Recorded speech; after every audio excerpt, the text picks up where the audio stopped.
Avant les drogues de synthèse sous forme de comprimés, on retrouvait ça surtout dans les milieux plus underground, là, comme dans les party rave ou des événements particuliers, assez fermés. Maintenant, c'est devenu populaire, on en retrouve partout. Que ce soit, c'est vendu sur les rues, c'est vendu au niveau des bars ou même parfois dans les écoles.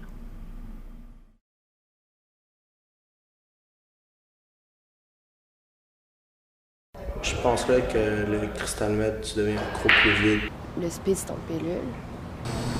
Je sais que le speed, ça bouge ton cœur. Je pense que le deuxième est plus dur. La différence entre la méthamphétamine et le crystal meth se situe surtout au niveau de l'aspect. Parce qu'en fait, c'est la même substance, donc c'est la méthamphétamine qui est soit mis dans un comprimé, qu'on appelle communément le speed par exemple, ou qui est purifié, recristallisé pour en faire du crystal meth, qui peut être à ce moment-là soit injecté ou fumé. Donc, les effets peuvent être sensiblement différents dû au fait de la voie d'absorption, mais il faut bien savoir que c'est la même substance, soit la méthamphétamine, qui est sous deux formes différentes. Ouais, par leur couleur, leur forme, puis les dessins qu'il y a dessus. Il y a de plusieurs formes, puis de différentes couleurs pour les différencier. Je sais pas, c'est marqué sur la pilule, là, mais pour ça, il n'y a aucun moyen de différencier. Les logos qui sont inscrits sur les comprimés sont vraiment différents. C'est vraiment une question de mode. C'est dans le but un petit peu d'attirer les jeunes, de rendre ça un petit peu plus inoffensif, parce que souvent, c'est des beaux dessins, des beaux logos. Il ne faut pas vraiment se fier à ça, parce qu'avec l'expérience qu'on a ici à Santé Canada d'analyser plusieurs substances provenant des saisies, on se rend compte que des fois, deux comprimés identiques peuvent contenir des substances à l'intérieur qui sont différentes, des fois avec une quantité de substances actives différentes, donc ça peut avoir un effet néfaste sur le consommateur.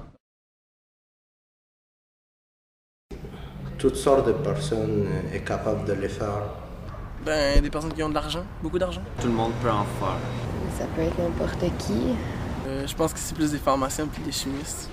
Depuis toujours, on est habitué de consommer des comprimés, puis ça nous provient de sources professionnelles et sûres.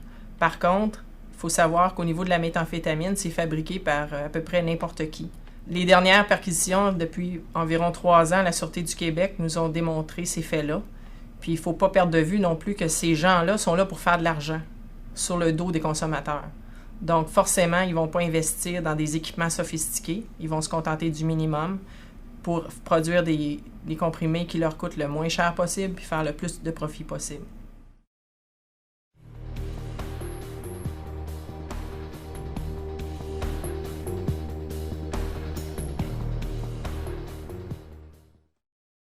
Ce qui est important de savoir ici, c'est que ces substances-là, ces comprimés-là, sont fabriqués justement en laboratoire clandestin.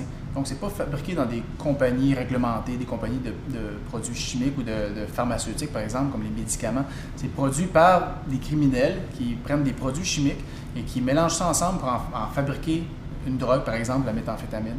Donc, ces produits-là sont des produits qui sont toxiques, qui sont dangereux. Les gens qui fabriquent ça, souvent, n'ont pas de formation à la manipulation de ces produits-là. Et par la suite, le consommateur, lui, lorsque c'est le temps de consommer le comprimé ou la drogue, mais ne sait pas du tout ce qu'il consomme non plus. Il ne sait pas quelle quantité de drogue a été mise dans le comprimé, s'il y a d'autres substances qui ont été ajoutées et si le contrôle de qualité a été bien fait. Donc, c'est vraiment difficile pour un consommateur de savoir vraiment ce qu'il consomme et les dangers associés à ça sont très, très grands.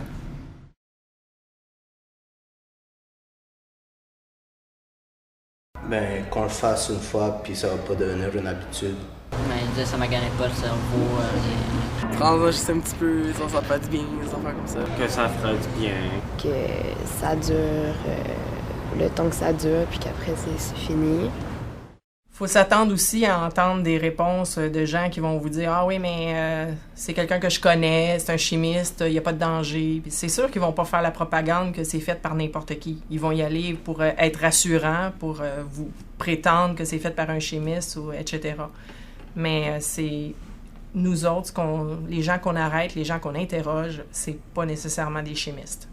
On a l'impression qu'après avoir avalé le comprimé, ça s'arrête là. Puis en fait, c'est là où on commence à détruire une vie, puis des fois une famille.